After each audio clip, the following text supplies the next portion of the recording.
Il faut qu'on dise un mot d'une des mesures les plus honteuses du budget qu'on va nous imposer de force avec les voix du RN aujourd'hui. C'est un budget socialiste, on l'a déjà dit, parce que Bayrou a cédé sur absolument tout aux socialistes, c'est-à-dire qu'ils veulent réduire le déficit exclusivement en augmentant les impôts et en ne faisant aucune économie. Donc on est vraiment dans quelque chose de délirant, et donc c'est-à-dire qu'on taxe plus les entreprises, on taxe plus les ménages aisés, et ménages aisés en France, je peux vous dire que c'est pas très élevé. Il y a plein d'autres hausses d'impôts de crevards, on taxe les voitures, on taxe les investissements, donc vraiment un budget de rat communiste qui essaie de gratter comme ça au maximum tous les trucs qui peuvent gratter pour ne rien changer au train de vie de la ponction publique. Mais parmi les mesures les plus débiles, ce qu'ils ont fait, c'est qu'ils ont abaissé le seuil de TVA pour les micro-entreprises à 25 000 €. C'est-à-dire que si vous facturez plus de 25 000 € sur l'année, vous devrez commencer à facturer la TVA, et facturer la TVA, surtout si vous n'avez pas l'habitude de gérer des entreprises,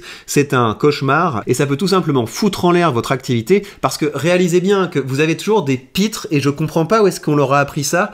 C'est peut-être des gens qui sont allés en école de commerce et qui après ont jamais ouvert un business, mais qui vous disent mais non, mais la TVA c'est neutre, c'est un impôt qu'on ne fait que collecter, ce n'est pas l'entreprise qui le paye, c'est le consommateur, etc. Mais si vous êtes une grosse entreprise et que vous facturez la TVA à une autre grosse entreprise, bah oui, là vous avez des petites combines pour pouvoir faire sauter la TVA ici, pour récupérer la TVA sur vos achats, etc. Mais par contre, si vous êtes un petit entrepreneur, un tout petit entrepreneur, et que vos clients sont principalement des clients particuliers, bah si du jour au lendemain vous devez facturer 20% de plus, bah soit vous réduisez drastiquement vos marges, soit vous augmentez les prix, et vos consommateurs, a priori, ils seront pas hyper contents, et c'est possible qu'ils n'acceptent pas cette augmentation de tarifs. Donc je trouve que c'est vraiment une mesure qui est absolument délirante, parce que là, c'est matraquer les plus petits des entrepreneurs. Et une fois n'est pas coutume, on va écouter Antoine Léaumont sur le sujet, parce que vous avez seulement la LFI qui monte au créneau. Alors je suis pas dupe, l'objectif de la LFI, c'est de dire il faudrait taxer encore plus tel type de personnes, etc. Donc on est toujours dans le diviser pour mieux taxer, mais la manière dont il présente le sujet est bonne, et puis voilà. Donc on écoute mon meilleur pote Léaumont qui, par ailleurs, m'a bloqué sur Twitter, donc Antoine, débloque-moi, fais pas l'enfant, enfin voilà, a priori t'es député, t'es capable d'argumenter,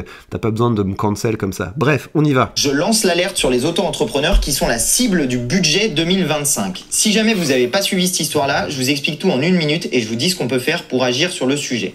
D'abord, je vous explique.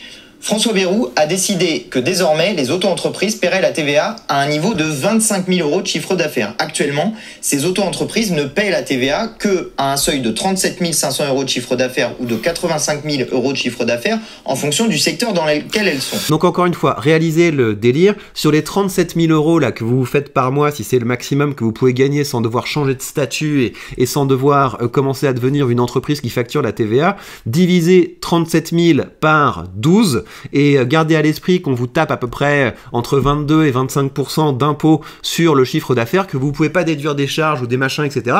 Donc c'est pas énorme par mois ce que vous pouvez gagner. Vous faites un salaire de maximum, je sais pas, 2500 balles. C'est pas énorme si vous avez une micro-entreprise qui marche bien. Mais là, vous passez à 25 000 €. Et 25 000 €, vous déduisez le fric qu'on vous vole. Bah là, vous êtes un crevard, en fait. Donc ça n'a absolument plus aucun sens comme activité. Et il y en a beaucoup qui vont fermer parce que leur modèle économique ne pourra pas encaisser cette augmentation de 20% de leurs impôts. Donc en abaissant le seuil à 25 000 €, il y a plein d'entreprises qui actuellement ne faisaient pas les factures, ne faisaient pas la TVA, ne faisaient pas toutes les complications administratives qui vont avec, qui là vont y être assujetties. Mais attendez, c'est pas tout. La TVA, c'est 20%. Donc ces entreprises qui actuellement ne payaient pas la TVA, eh bien elles vont devoir soit augmenter leur prix, donc ça va ensuite peser sur les consommateurs de ces services, soit prendre en charge eux-mêmes la TVA, ne pas augmenter leur prix, mais prendre en charge sur leurs revenus à eux le niveau de la TVA. Donc à la fin, tout le monde est perdant. Et le gouvernement veut faire 400 millions € d'économies sur les 200 000 auto-entreprises qui sont concernées. C'est-à-dire qu'en gros, ça va représenter une taxe moyenne annuelle par entreprise de 2 000 à 3 000 €. Bref, les auto-entrepreneurs sont ciblés par le gouvernement et nous pouvons agir sur le sujet. D'abord, en votant la censure du budget. Mercredi, il y a le vote de la motion de censure. Donc voilà, c'est après, il y a son petit projet politique. Moi, je suis d'accord, de toute façon, il faut censurer ce gouvernement. Et c'est là qu'on va arriver au deuxième point de cette vidéo. Alors, Alors, on va commencer par un truc qui est ridicule, et après on va arriver au sujet qui fâche. Donc, le côté ridicule, c'est le PS. Le PS qui a obtenu le budget le plus gauchiste depuis la période gauchiste de François Mitterrand. Ils vous disent, nous sommes opposés au budget de François Bayrou, mais la France a besoin d'un budget. Alors, je sais pas en quoi la France a besoin d'un budget, tu vois. Les ponctionnaires ont besoin d'un budget, peut-être. Les parasites ont besoin d'un budget, peut-être. Mais je pense que la plupart des gens, on n'a pas envie de budget. Hein. Gardez vos conneries, on n'en veut pas. Juste laissez-nous dégager, faites autre chose. Prenez un petit coin de France comme ça, faites votre politique, faites votre budget, faites vos services publics dans ce petit coin de France, et puis le reste, faut le libérer, quoi. Vous nous laissez, vous arrêtez de nous embêter, on n'en veut pas de votre budget, on n'a pas besoin de vous. Vous êtes juste un coût pour nous. Donc redescendez un petit peu, là. Cette justification, la France a besoin d'un budget. Non, vous avez besoin d'un budget parce que vous dépendez de notre fric. Donc quand même, qu'on remette un petit peu les choses en place. Pour autant, nous déposerons une motion de censure pour défendre les valeurs de la République. Donc voilà, mais de toute façon c'est ça, ce gouvernement, c'est droite des valeurs et gauche des voleurs. Donc on a un gouvernement qui va prétendre être de droite avec Darmanin et puis avec Retailleau. Ouais, nous on tolère rien. Il y a eu une submersion migratoire. Oups, pardon. Voilà, et du coup ça permet au PS de dire ouais, nous on vote avec eux mais on lutte quand même, quoi. Il y a des trucs, il faut quand même pas faut quand même pas rigoler. Hein. Nous entendons la détresse de ceux qui agissent au quotidien sur le terrain. Association, bref, allez vous faire voir. Mais c'est juste pour vous montrer à quel point ce sont des hypocrites, quoi. Ils votent un budget qui est hyper à gauche, mais ils sont tellement à gauche qu'ils trouvent quand même des manières de dire ouais, non, quand même, etc. Ça ne va pas. Par contre, là où ça fâche, c'est le RN. Je ne comprends pas le délire du RN, les amis. Qu'est-ce que c'est que ce bazar avec le RN? Parce que qu'on se remette un petit peu le film. Le RN, ils avaient une position de force face à Barnier. Face à Barnier, ils auraient pu dire écoute Michel, voilà, on veut ça. Ils auraient pu être au cœur d'une coalition qui va de la Macronie jusqu'à Reconquête, en harcelant régulièrement le gouvernement, en leur disant soyez plus à droite. Ils ont préféré voter cette motion de censure avec la LFI, donc pourquoi pas, hein, ils font les malins, mais dans ce cas-là, je ne comprends pas pourquoi ils votent ce budget-là, parce que là, pour le coup, c'est un budget de gauche assumé, les ministres n'ont pas arrêté de dire non, le RN, c'est pas respectable, etc. Donc c'est un gouvernement qui les méprise beaucoup plus que Barnier qui avait quand même une certaine bonne volonté, mais là, non, il se couche pour faire voter ce budget de coco, donc vraiment, je ne comprends pas, et quand on écoute Julien Audoul, donc je crois que ce mec, c'est un RN, c'est quand même assez gênant, sa prise de position. Mais ce projet de budget ne vous convient pas. On est d'accord. Donc ce serait plutôt, normalement, si on se fie à ce qu'a dit effectivement Jean-Philippe Tanguy ces dernières heures, ce serait face à un budget fantomatique, ce serait plutôt une envie de censure. Surtout qu'en plus, vous ne ferez pas tomber le gouvernement, donc ça peut être même une censure symbolique. Non mais là vous parlez en fait de calcul politicien, oui. Vous parlez de billard à 5 bandes, etc. Cela nous importe peu. Alors je sais que ça dénote un petit peu dans le paysage politique. Nous, ce que l'on regarde à chaque fois, quel que soit le texte, quelles que soient les circonstances, c'est est-ce que ça va servir, oui ou non, l'intérêt national et les Français. Voilà, donc c'est pour ça que nous allons... C'est qui les Français? C'est les retraités, Julien? Parce que ton budget, là, non, il va pas du tout dans l'intérêt des Français, hein.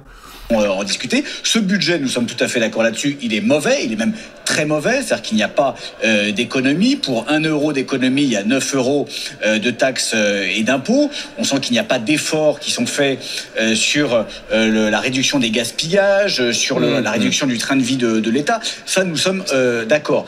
Voilà, donc c'est-à-dire que c'est un budget naze, mais ils le votent, et c'est là qu'on en vient à l'analyse politique, c'est que c'est un cirque en fait, que le RN a compris que la bouffe était bonne au service des Français, ils ont compris que c'était important d'être proche comme ça du robinet d'argent public, et que finalement tout l'argent qui va être volé aux Français dans le cadre de ce budget, c'est de l'argent qu'ils récupéreront d'une manière ou d'une autre, dans le cadre de leur mandat, dans le cadre de leurs avantages d'élus, dans le cadre de leurs plans dans les agences d'État, etc. Donc c'est vraiment n'importe quoi, et puis pendant ce temps-là, Bardella se remet en mode monsieur fait divers, ouais, moi je vais me taper avec les Algériens, tu vas rien faire Jordan. On va l'écouter sur la censure. Qui me gêne dans ce budget auquel je suis évidemment résolument opposé, parce que ce qui détermine en réalité le fait que vous soyez dans la majorité ou dans l'opposition dans la vie démocratique, c'est le vote ou non d'un budget qui traduit en réalité une politique. Bon, quand on demande des efforts toujours aux mêmes, mais qu'on ne fait pas d'économie sur l'immigration, sur la fraude, sur la dépense publique, sur les dizaines d'agences qui sont aujourd'hui subventionnées par l'État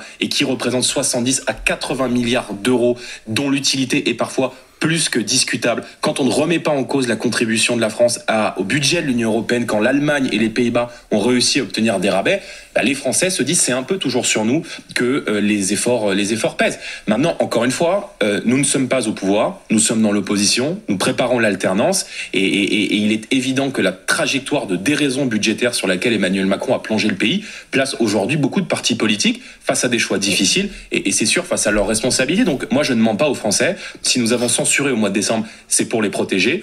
Est-ce que le débat se repose dans les mêmes termes 2 mois après alors que l'année a commencé? C'est un débat qui n'est pas évident à trancher. Mais... Si tu es capable de faire le constat comme tu le fais que c'est vraiment un budget qui va aggraver tous nos problèmes, qu'est-ce que c'est que ce délire? Qu'est-ce que tu essaies de protéger à ne pas voter la censure? Ce qui est clair, c'est ce que tu essaies de protéger, c'est tes places au chaud, c'est le fait que tu pourras dire que t'es potes avec le PS, que t'es potes avec la Macronie, que t'es potes avec le parti naze là, de Bayrou. Enfin voilà, vraiment bravo. Je comprends pas. Et les Français qui payent pour tout ça, est-ce que vous vous sentez représentés? Est-ce que vous vous sentez protégés par Jordan Bardella? Franchement pas. C'est un mec qui a l'air de pas avoir de colonne vertébrale. C'est un mec qui a pas l'air d'avoir de conviction. Et c'est très gênant cette histoire. Donc les amis, comme d'habitude, je vous invite à vous battre, à dire les termes pour pouvoir dégauchiser la droite. Vous pouvez le faire avec une chaîne YouTube qui ressemble à celle que vous êtes en train de regarder. Et comme d'hab, je vous invite à rejoindre le premier lien sous cette vidéo pour recevoir les articles que je suis en train d'envoyer à l'heure actuelle où je vous explique comment je fais des vidéos rentables en y passant maximum 1 heure par vidéo. Et bien voilà, chers amis, prenez bien soin de vous et à très vite.